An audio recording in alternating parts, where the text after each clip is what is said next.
भारतीय दलित पॅंथरचा भारतीय दलित पॅंथरचा संविधान आमच्या हक्काचे अहो संविधान आमच्या हक्काचे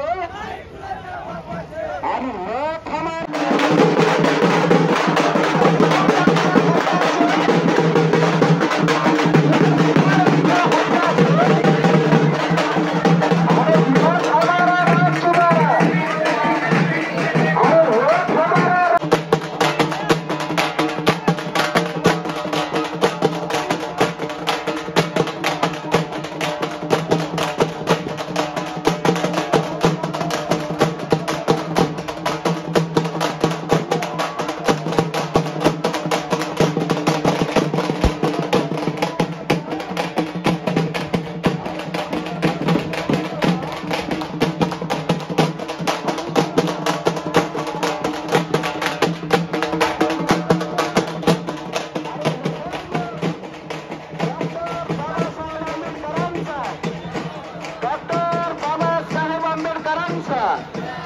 डॉक्टर बाबासाहेब आंबेडकरांचा भारतीय संविधानाचा भारतीय संविधान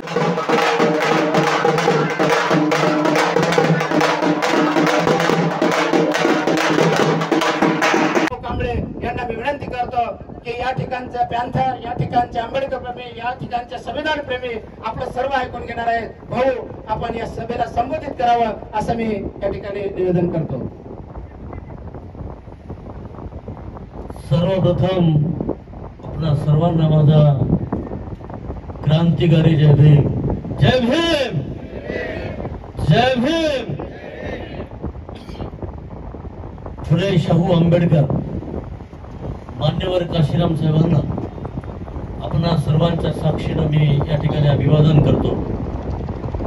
त्याचबरोबर या देशामध्ये ज्या ज्या संत महापुरुषांनी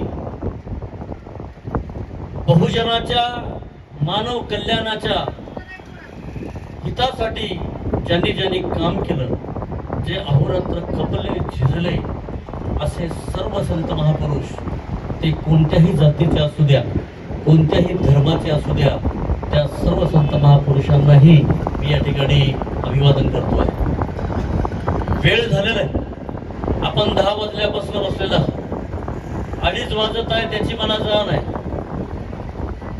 आजपर्यंत आपण खात चाललो, पेत चाललो, पोट आपलं भरलेलं आहे याचीही मला जाण आहे.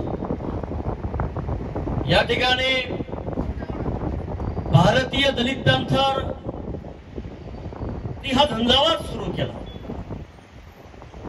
या ठिकाणी नाना कदम आणि त्यांची टीम या ठिकाणी उपस्थित झालेली आहे. त्याचं या ठिकाणी मी अभिनंदन करतो. आणि या रॅलीला ज्याने ज्यांनी परिश्रम घेतले, ते माधव बनसोडे असतील, तालुका अध्यक्ष, कार्याध्यक्ष सुनील वाघमारे असतील, महासचिव बडगे असतील, आपले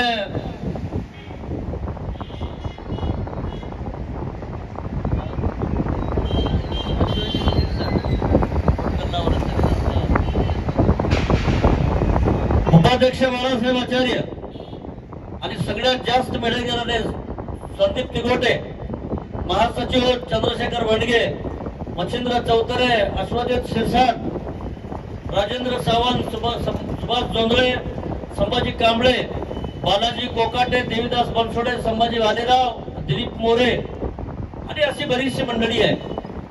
व्यासपीठावर माधव तिकोटे, माधव गुळवे साहेब आहेत. त्यानंतर जिल्ह्याचे जिल्हाध्यक्ष दमानंद घोडके आहेत, महासचिव संग्राम कदम आहेत, नारायण गायकवाड आहेत, महेंद्र आचार्य आहेत. त्याचबरोबर ॲडव्होकेट अजय बनसोडे साहेब आहेत, प्राध्यापक बालाजी आचार्य सर आहेत, प्राध्यापक बनसोडे सर आहेत, विश्वास कांबळेजी आहेत. या सर्व मंडळींनी आवाहन केलं आणि आपण सर्व उपस्थित झालात. सर्वप्रथम आपल्या सर्वांचं मी करावा तेवढं कौतुक करतो. कौतुक करण्यापेक्षा आपण जाग आहात, सतर्क आहात तुम्ही असं सतर्क असल्याबद्दल मी आपल्या सर्वांचं अभिनंदन करतो. बांधवांनो, काही लोकांना प्रश्न पडला असेल की 14 तारखेच्या अगोदर संजय भाऊ कांबळेंना रॅलीचं नियोजन केलं. मला कुठली निवडणूक लढवायची नाही ना. माझ्या आयुष्यात मी कधी निवडणूक लढवली नाही आणि भविष्यातही लढवणार नाही. माझा इथे कुठलाही स्वार्थ नाही.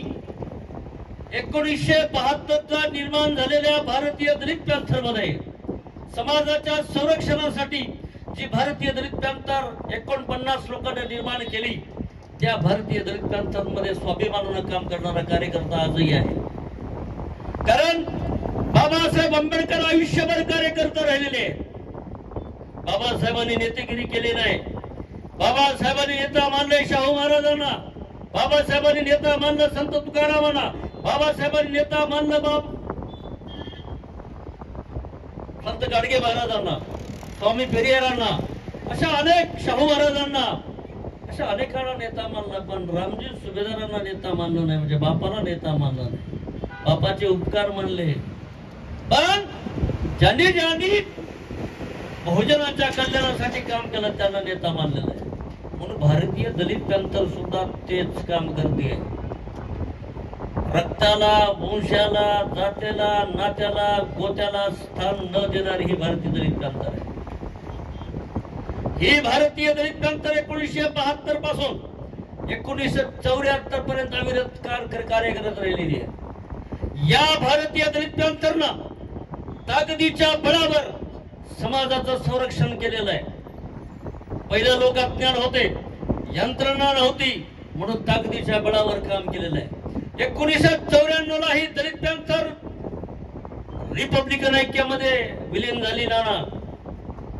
कारण ही दलित पॅंथर समाजाची होती. दलित पॅंथरला चालवणारा समाज होता. दलित पॅंथरचा मालक समाज होता. दलित पॅंथरचा चालक समाज होता. दलित पॅंथरमध्ये अनेक नेते आले, अनेक नेते गेले, पण दलित पॅंथर त्याच्या मागे गेलेली नाही. दलित पॅंथर समाजाची भूमिका घेऊन संरक्षणासाठी ठाम राहिलेली दलित पॅंथर 1994ला मात्र विश्वासात गेली. रिपब्लिकन ऐक्याची लोक एकत्र येत नाही, म्हणून दलित पॅंथरच्या कार्यकर्त्यांनी एकत्र येऊन बाबासाहेबांचं नाव घेऊन मताचा जोगा मागणाऱ्या या दलितांच्या पुढाऱ्यांना अक्षरशः छोडकून एकत्र केला. मग तो कोणी असू द्या, रामदास आठवले साहेब असू द्या, जोगेंद्र कवाडे साहेब असू द्या, की बाळासाहेब आंबेडकर असू द्या, या सर्वांचे कपडे फाडून 1994ला भारतीय दलित पॅंथरने एकत्र आणलं होतं. आणि त्यांनी बाबासाहेब आंबेडकरांची प्रतिमा, बाबासाहेब आंबेडकरांचा फोटो हातात घेऊन सांगितलं समाजाला की आम्ही आता याच्या पुढे एकत्र राहू, एकीने राहू. विश्वास टाकला आणि म्हणून भारतीय दलित पॅंथर तिथे विलीन झाली. 94 पासून दलित पॅंथरचं काम स्टॉप झालं. आता दलित पॅंथरची गरज आता वाटू लागली. 94ला जन्मलेला मुलगा कार्यकर्ता आज 25 चालू आहे. 25 आणि 6 31 वर्षाच्या कार्यकर्त्याला कुठलीही दिशा नाही. दिशाहीन कार्यकर्ता झालेला आहे. बाबासाहेबांचे विचार पेरले जात नाहीत. प्राध्यापक आचार्य सरांनी सांगितलं की आम्ही प्राध्यापक आहोत. सर तुम्ही एकटे आहात, पण बाबासाहेबांनी खंत व्यक्त केली होती, मुझे पढे लिखे दोघों ने धोका दिया. सगळ्यात मोठा धोका जर कोणी दिला असेल तर शिकलेल्या लोकांना दिलेला. बाबासाहेबांच्या विचाराचं काम कुठल्याही शिकलेल्या लोकांना केलं नाही. त्यांनी धचा मा केला आणि मी माझ्यामध्ये त्याने आपलं आयुष्य घालवलं, साडी माडी गाडीमध्ये घातलं. जर त्यांनी काम केलं असतं तर समाजावर ही वेळ आली नसती. म्हणून भारतीय दलित पॅंथरची आज काय गरज पडलेली आहे नाना. 29 जानेवारी 2023 रोजी नाशिक येथील कुंभमेळ्यामध्ये भारत देशातल्या सर्व संतांचं संत संमेलन बोलवण्यात आलं. त्या संत संमेलनामध्ये डॉक्टर बाबासाहेब आंबेडकरांचं संविधान बदलण्याची घोषणा झाली. नुसती घोषणा झाली नाही तर प्रति बाबासाहेबांच्या संविधानाला विरोध करून दुसरं संविधान लिहिण्यासाठी 25 लोकांची कमिटी तयार केली आणि त्या कमिटीवर जबाबदारी टाकली. त्याच्यामध्ये 7-8 सुप्रीम कोर्टाचे जज होते. तेव्हा ही बाब महाराष्ट्रातल्या कुण्याही नेत्याच्या लक्षात आली नाही. स्वतःला आंबेडकरवादी म्हणणाऱ्या कुण्या पुढाऱ्याच्या लक्षात आली नाही. ही बाब तामिळनाडूच्या खासदार थिरुथोल यांच्या लक्षात आली. उत्तर प्रदेशच्या चंद्रशेखर आझाद यांच्या लक्षात आली आणि त्यांनी झंझावात सुरू केला. खबरदार आमच्या संविधानाला हात लावाल तर याला विरोध तामिळनाडूतून सुरू झाला आणि प्रतिसाद उत्तर प्रदेशातून मिळाला. दिल्लीमध्ये माझी चंद्रशेखर आझाद आणि थोल थिरुमावलंची भेट झाली, याच्यावर चर्चा झाली. महाराष्ट्रातला एकही पुढारी या विषयावर बोलायला तयार नाही. याचं कारण आहे कुणाचे काही धंदे असतील, कुणाचं काही कलावारद असेल, कुणाची संपत्ती असेल, कुणाचं राजकारण असेल, याच्याही पलीकडे जाऊन काही माणसं त्या जातीवाद्याचे जावाई झाले असते. त्याच्यामुळेही बोलायला तयार नाही. मुंबईपासून बघतोय मी आमचे पुढारी बाबासाहेबांचं नाव घेतात. कुणी मटका चालवतो, कुणी गुटखा चालवतो, कुणी क्लब चालवतो, कुणी वेश्यावेशा चालतो. टीव्हीवर बघितलं तुम्ही. लाज वाटते या नेत्यांची. मला बाबासाहेबांचं नाव घेऊन वेश्या व्यवसाय मुंबईमध्ये. ही नेते समाजाचं काही करू शकत नाही. हे जेव्हा लक्षात आलं तेव्हा महाराष्ट्रातली माझ्या वयाची काही मंडळी, ॲडव्होकेट रमेशभाई खंडगडे असतील, शिवाजी आत्माने असतील, की ॲडव्होकेट विजय जाधव असतील, ही सगळी मंडळी आम्ही एकत्र आलो आणि आम्ही ठरवलं की आता आम्हाला निवडणूक लढायची नाही, आम्हाला कुठलं राजकारण करायचं नाही, आम्हाला कुठला स्वार्थ साधायचा नाही. समाजाला शहाणं करायचंय, समाजाला शहाणं करून संविधानाचं रक्षण करायचंय, समाजाचं रक्षण करायचंय. याच्यासाठी आम्ही ही खूळगाठ बांधली आणि आम्ही एकत्र आलो. आम्ही सगळ्यांनी ठरवलं आपलं मरण अटळ आहे. आज ना उद्या आपण मरणार आहोत, पण मरत असताना कुत्र्यासारखं मरण्यापेक्षा बाबासाहेब आंबेडकरांचा विचार करत जाऊन मेलेलं बरं. बाबासाहेब आंबेडकरांचा विचार करण्यासाठी, बाबासाहेबांचं संविधानाचं रक्षण करण्यासाठी, बाबासाहेबांच्या समाजाचं रक्षण करण्यासाठी आम्ही हा विडा उचललेला आहे. आणि तेव्हापासून 2023 पासून आम्ही रात्र रात्रीचा दिवसाची रात्र करून फिरत आहोत. समाजाच्या काही लोकांना माहित आहे मी रात्री 3 वाजेपर्यंत समाजामध्ये राहत असतो. कुणाची पुण्यतिथी असेल, कुणाचं नामकरण असेल, तर कुणाचं जलदान विधी असेल, प्रत्येक कार्यक्रमामध्ये जाऊन संविधानाचं महत्व सांगणे आणि संविधानाच्या रक्षणासाठी तयार राहण्यासाठी हा विचार करत असतो. ही माझी जबाबदारी आहे. कारण भारतीय दलित क्रांतीचा नाराच आहे माझा समाज आणि माझं संघटन. हा नारा घेऊन आम्ही पुढे निघालेलो आहोत.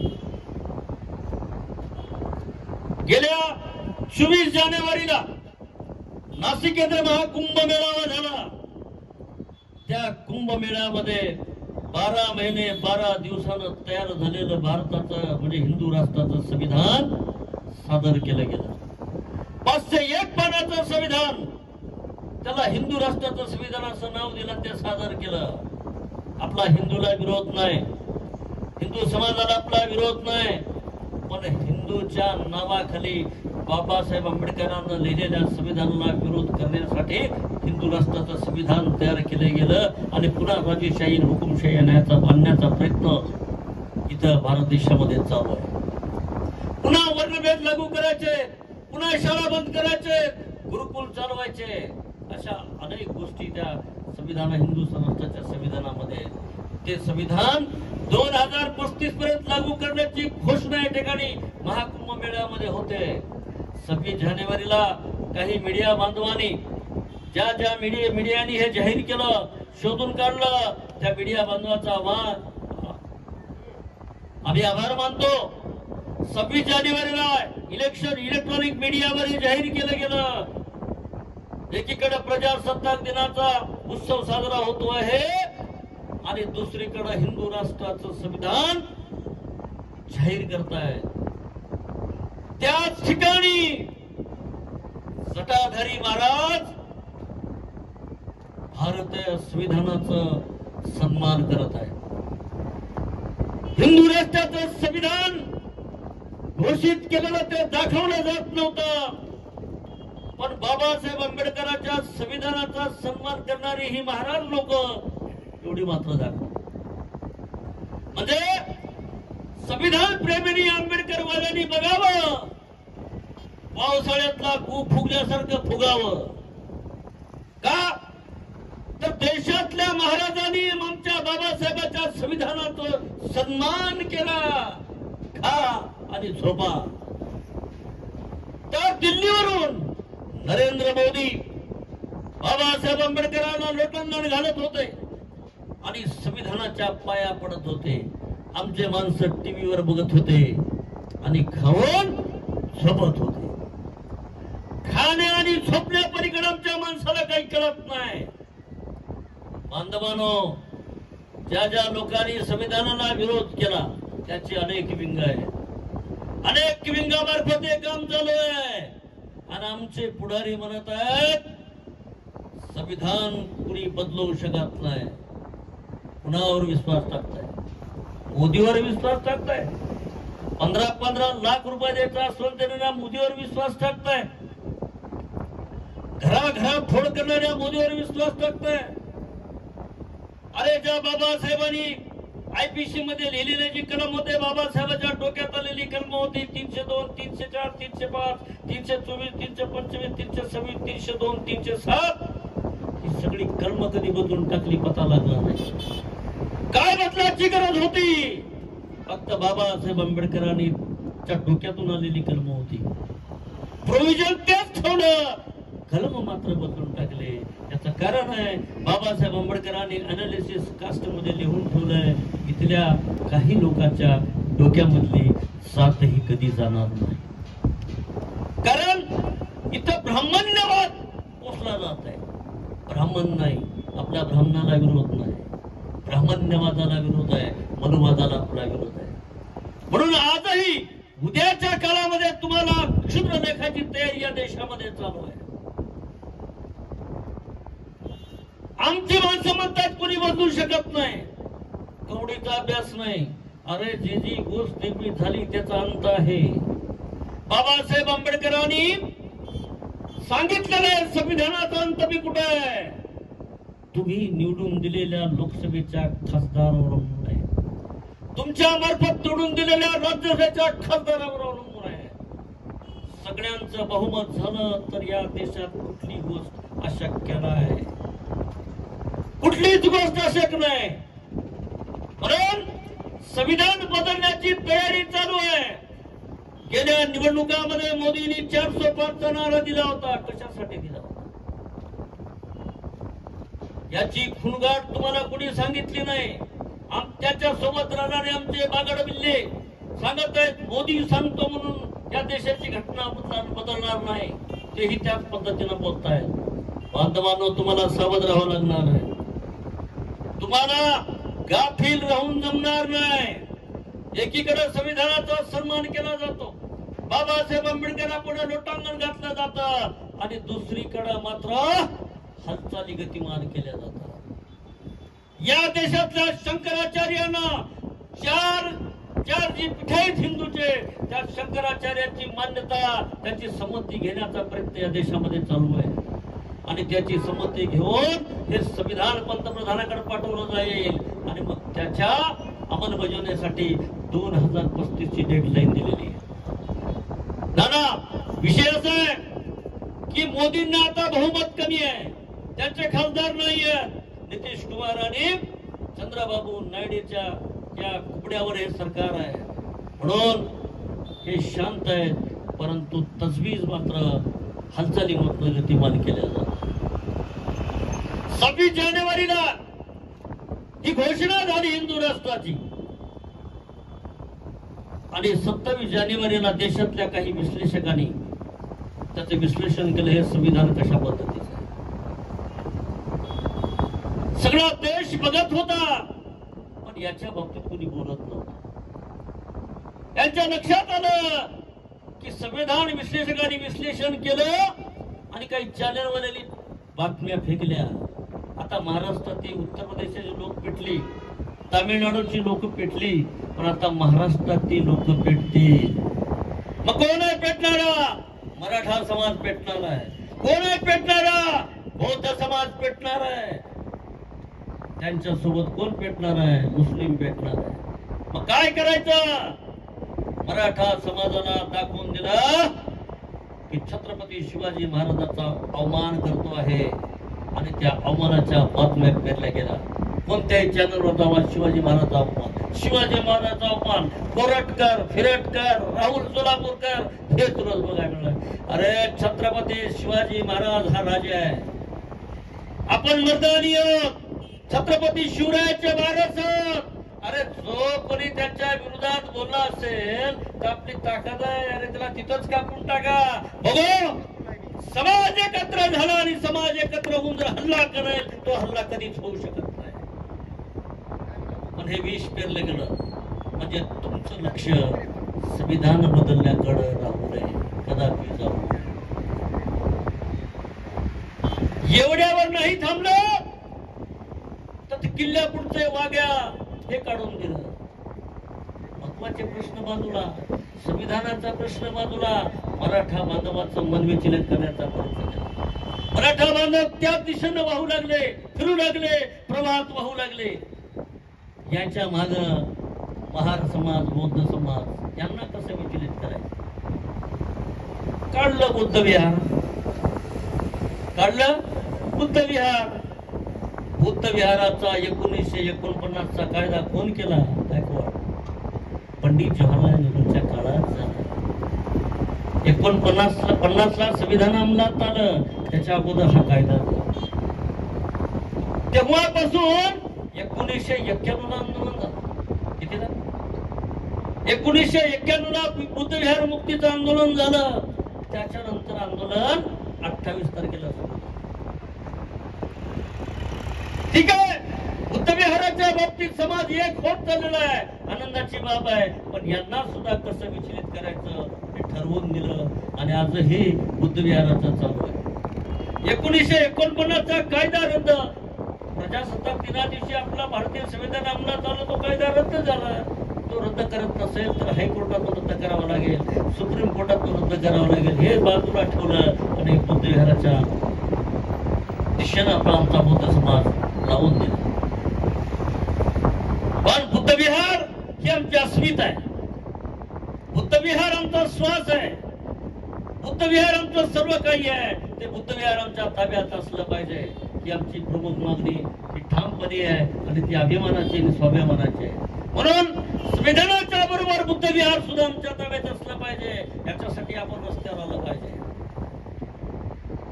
म्हणून बौद्धांना बुद्ध विहार काढून दिलं आणि मुसलमानांना औरंगजेबाची कबर काढून दिली. महाराष्ट्रातला मेजर समाज आपापल्या दिशेने वाहू लागला. संविधानाची गोष्ट कोणाच्या लक्षात येऊ दिली. म्हणून बांधवांनो, या देशाचं संविधान बदललं. या देशाचं संविधान बदललं. मोजक्या बोटावर मोजके इतक्या लोक जर आपल्याला फसवत असतील, आपल्याला मूर्खात काढत असतील, तर आपला काय फायदा? म्हणून इथल्या तमाम मराठा समाज असेल की संविधान प्रेमी कोणी असेल, या सर्वांना सांगण्यापेक्षा गायकवाडजी आपण ठरवलं, संविधान माझ्या बापानं लिहिलंय. आपण जे बाबासाहेबांचे लेकरं छाती ठोकपणे सांगतात त्यांना अगोदर संविधानाचं महत्व सांगूया. संविधानाच्या बाबतीत काय चालू आहे हेही त्यांना सांगूया. उद्या डॉक्टर बाबासाहेब आंबेडकरांची जयंती साजरी होत आहे. कुणी नाचून साजरी करत आहे, कुणी वाचून साजरी करत आहे.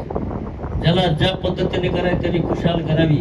पण एक दिवस अगोदर मी या भारतीय दलित क्रांतीच्या माध्यमातून सांगू इच्छितो की आता जयंती संविधान वाचवण्याच्या दृष्टिकोनातून झाली पाहिजे. संविधान वाचन मी वाचणार आहे, संविधान वाचन तर माझा समाज वाचणार आहे. संविधान वाचलं तर बहुजन समाज वाचणार आहे, मराठा समाज वाचणार आहे. म्हणून आपण त्यांना सांगण्यापेक्षा आपण पुढे येऊया. ज्या बापानं संविधान दिलं त्या बापाचे लेकर समोर आल्यानंतर आपले मोठे बंधू मराठा समाज आपल्या सोबत यायला तयार आहे. बाकी सगळा समाज आपल्या सोबत यायला तयार आहे. पण आपली माणसं लाचार झाली, दलाल झाले. मी सांगितल्याप्रमाणे कुणी कुणाचे जावई झाले म्हणून ते येत नाहीत. त्यांना सोडून द्या, आपण पुढे जाऊया. आपल्या सोबत संविधान प्रेमी सगळी मंडळी आपल्या सोबत येते. कारण संविधान नसेल तर उद्या काय होईल हे तुम्ही डोळे झाकून जरा विचार करा. पुन्हा हुकुमशाही राजेशाही देशामध्ये हे लोक आणून पाहत आहेत. म्हणून बांधवांनो जागर राहिलं पाहिजे. मी काही मंडळींना, काही विद्वान लोकांना विचारलं, त्यांना काही राज्यशास्त्राचा अभ्यास नाही, कुठलाच अभ्यास नाही. प्राध्यापक, हेडमास्टर, अरे संविधान बघ हे असं होतंय का? हो शकत नाही. म्हणून तुझे किती खासदार आहेत?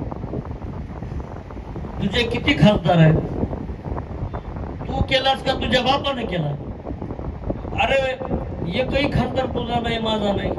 जे आहे ती त्याचेच आहे, जे आहे ती त्याचेच आहे. तुझं माझं काय? काँग्रेस भाजप एकच आहे ना, एकच आहे. हे इतिहास आमच्या प्राध्यापकाला माहिती.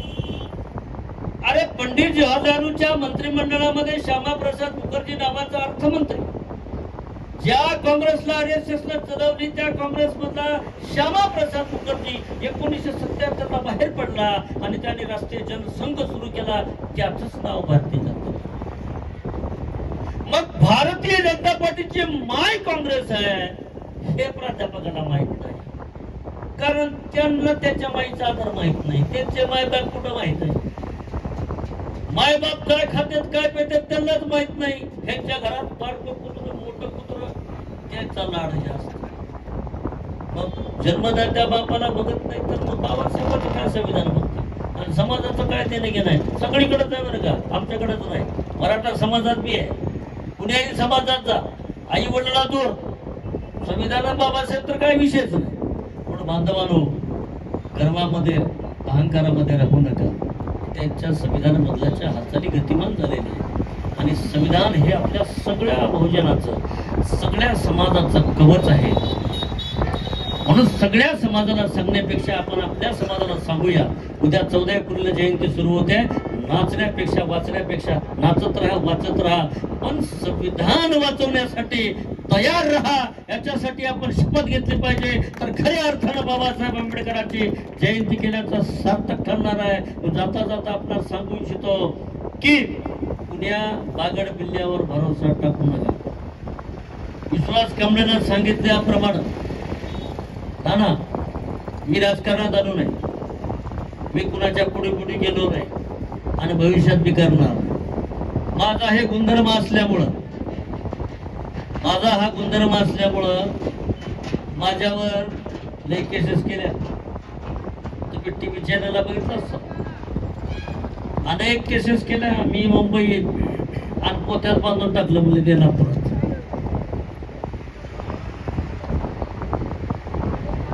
विलासराव देशमुख होते, पण त्यालाही मराठा समाजावर चलत होते. ही बाब सत्य आहे. आम्ही विचार पेरत जायचो, त्यांनी सुद्धा माझ्यावर 302चा त्रास दिला. पण हे समाज होता, समाजापेक्षा कुणी मोठा नाही. समाजामुळं सगळ्या गोष्टी सत्य झाल्या. आणि मराठा समाजातल्या मी RR पाटलाचं, दिवंगत RR पाटलाचं मी आजही आभार मानतो. मराठा समाजातला तसा मंत्री होणे नाही, तसा मंत्री होणे नाही, तो योग पुरुष होता. मुख्यमंत्र्यांनी आणि इतर मंत्र्यांनी माझ्यावर 12 गुन्हे दाखल केले, पण RR पाटलांनी माझ्या केसाला धक्का लागू दिला नाही. या समाजाच्या ताकद. म्हणून समाज मोठा आहे, एकजुटीची ताकद फार महत्वाची आहे. बांधवांनो बाबासाहेबांनी एकजुटीला फार महत्व दिलंय, एकत्रितपणाला फार महत्व दिलंय. कारण बाबासाहेब म्हणायचे, अरे एकजूट ही जनावराला कळाली, जंगलातल्या जनावराला कळाली. जंगलातल्या जनावराला बोलता येत नाही, पण त्याला कळतं आपण कळप सोडून गेला वाघ तर खातच खाते, पण कर्मकडे कुत्र बी खाऊन टाकत. हे त्या जनावरांना कळतं. म्हणून त्या जनावरांचा गुणधर्म आपण घेतला पाहिजे आणि कळपाच्या बाहेर गेलं नाही पाहिजे, समाजाच्या बाहेर गेलं नाही पाहिजे. समाजाने एकत्रित राहणं हे बाबासाहेबांना अपेक्षित होतं. आणि राहत असतानाही आग्या मोहळ ज्या पद्धतीने राहतं, आग्या मोहळ ज्या पद्धतीने राहतं, तो आपल्या आपल्या कामात गुंग असतो, कुणाच्या वाटेला जात नाही, कुणाला देत नाही. पण त्याला जर दिवस मोहळाची साधी मासी असो की आगा मोहळाची मासी असो, त्याला जर डिवचलं तर ते वाघ बघत नाही, सिंह बघत नाही, की मोदी बघत नाही, की जागा कुठली आहे ती बघत नाही. मागची असेल, पुढची असेल, वरची असेल, खालची असेल, असा चवा काढून टाकताय. त्याला कुणीच रोखू शकत नाही. तो गुणधर्म आपण मोहळाचा आग्या मोहळाचा घेतला पाहिजे. बाबासाहेबांना अपेक्षित आहे आपण भविष्यामध्ये एकजूट राहूया, एकजुटीनं काम करूया. अन्याय अत्याचाराच्या बाबतीत बोललं जात असेल तर अन्याय का वाढतात? बाबासाहेब माझ्यावर अन्याय झाला म्हणून सांगत आला तर बाबासाहेब तर आधी मारायचे. कारण अन्याय करणाऱ्यापेक्षा अन्याय सहन करणारा गुन्हेगार आहे. म्हणून अन्याय सहनच करायचा नाही. आणि तुम्ही आता पोलिसांवर अवलंबून राहायचंच नाही. आणि तालुक्यात 120 गावात तर पोलिस 40 आहेत. काय करता? कुठाने तुम्ही करायचे आणि पोलिसाला काम सांगायचं. आता खरोखर अन्याय होत असाल तर अन्यायाचा प्रतिकार करायला शिका. रिकाम टेकडा प्रतिकार करण्यापेक्षा स्वाभिमानानं जगायला शिका. जाता जाता एक सांगू इच्छितो की बांधवांना आता खोट्या केसेस वगैरे करण्याच्या भानगडीत पडू नका. मी एका वाक्यात सांगितलंय, खरोखरच अन्याय झाला असेल तर एफ.आय.आर. नोंदच करायचा. कारण एफ.आय.आर. नोंद करीत बसले की तुम्हाला साक्षी, पुरावे, पंचनामे हे करावे लागतात. ह्या भानगडीत पडायचंच नाही, खोटं काही करायचं नाही. आणि कुणी वाटेल तर त्याला सोडायचं नाही. किनारा देऊया, एकत्रित राहूया, समाजाचं संरक्षण करूया आणि संविधान वाचवण्यासाठी कुठल्याही टोकाला गेलं तरी चालेल, पण त्यासाठी आपण सज्ज राहू. ही शपथ आता 14 एप्रिलला घ्यायची आहे. आपण केलो तर इतर बांधव आपल्या सोबत येणार आहेत, आपण नाही केलो तर कुणी येणार नाही. म्हणून दुसऱ्याची अपेक्षा न करता आपण स्वतः आपल्यापासून सुरुवात करूया आणि संविधान वाचवूया. एवढी शपथ या ठिकाणी घेऊन माझं लांबचं भाषण या ठिकाणी संपवतो. जय भीम, जय बुद्ध, जय भारत.